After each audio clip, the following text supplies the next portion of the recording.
Oi, pessoal! Nós vamos hoje para mais uma resolução de questões de física do Enem. Vamos então agora para a primeira questão. O manual de uma ducha elétrica informa que seus 3 níveis de aquecimento, morno, quente e superquente, apresentam as seguintes variações de temperatura da água em função de sua vazão. Nós vimos ali que quando a vazão é 3, o morno fica 10, o quente fica 20 e o superquente fica 30. E quando a vazão é 6, o morno fica 5, o quente fica 10 e o superquente fica 15. Utiliza-se um disjuntor para proteger o circuito dessa ducha contra sobrecargas elétricas em qualquer nível de aquecimento. Por padrão, o disjuntor é especificado pela corrente nominal igual ao múltiplo de 5A, imediatamente superior à corrente máxima do circuito.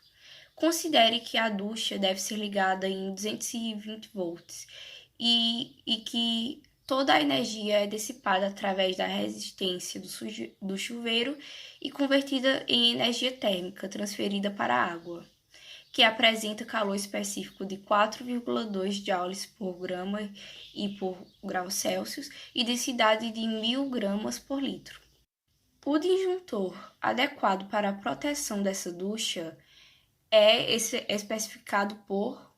Então, quando a gente olha a energia elétrica sendo dissipada e sendo absorvida pela água em forma de calor, a gente vê que a gente iguala essas duas energias, a energia elétrica e o calor.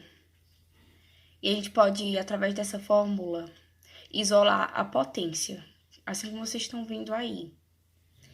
E assim que a gente isola essa potência, a gente pode usar a fórmula π para achar essa intensidade, que é o I.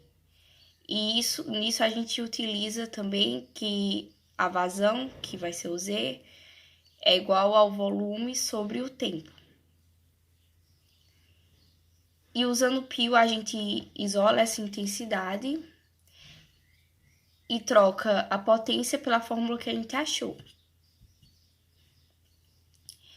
O maior nível de aquecimento, ou seja, o disjuntor que suporta a maior intensidade de corrente elétrica, ocorre quando tivermos o maior produto de Z vezes a diferença de calor.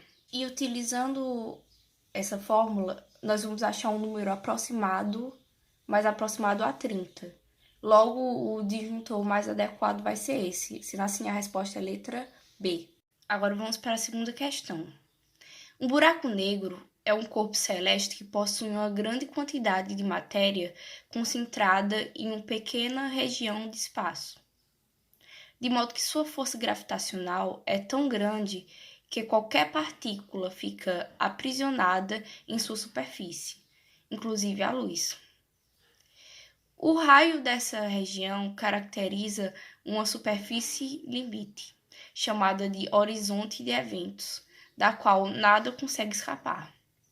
Considere que o Sol foi instantaneamente substituído por um buraco negro com a mesma massa solar, de modo que o seu horizonte de eventos seja aproximadamente 3 quilômetros. Após a substituição descrita, o que aconteceria aos planetas do Sistema Solar? Certo, como nós vamos chamar a massa do Sol de Mzão e a massa dos planetas de Mzinho. E o raio, o raio da órbita vai ser o R, e a intensidade da força gravitacional que age no planeta vai ser dada então por força é igual a G, que vai ser a constante de gravitação universal, vezes Mzão vezes Mzinho, sobre o raio ao quadrado. Como a massa do buraco negro é igual à massa do Sol e a força gravitacional terá uma intensidade inalterada e as órbitas do planeta continuam as mesmas, nós vamos ver ali que, como é de 3 quilômetros esse espaço, então essas órbitas dos planetas elas não vão ser alteradas. Então, a resposta certa vai ser letra E. Terceira questão. O físico Hans Ørsted observou que um fio transportando corrente elétrica produz um campo magnético.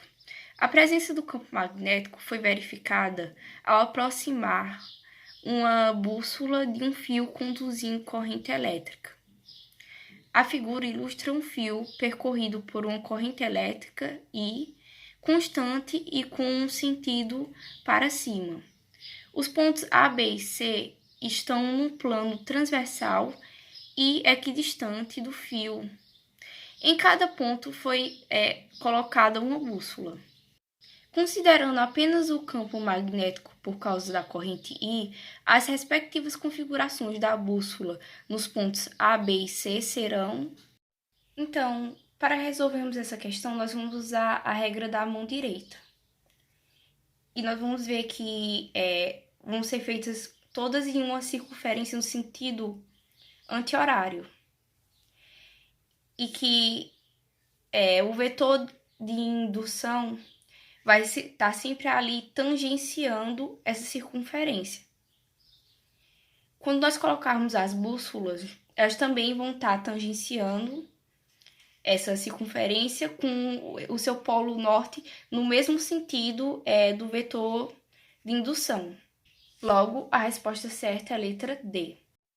E essas foram as nossas questões. Eu espero muito que vocês tenham gostado. Nos acompanhem nas nossas redes sociais e continuem acompanhando essas questões que nós estamos lançando agora no final do ano. Muito obrigada por assistir.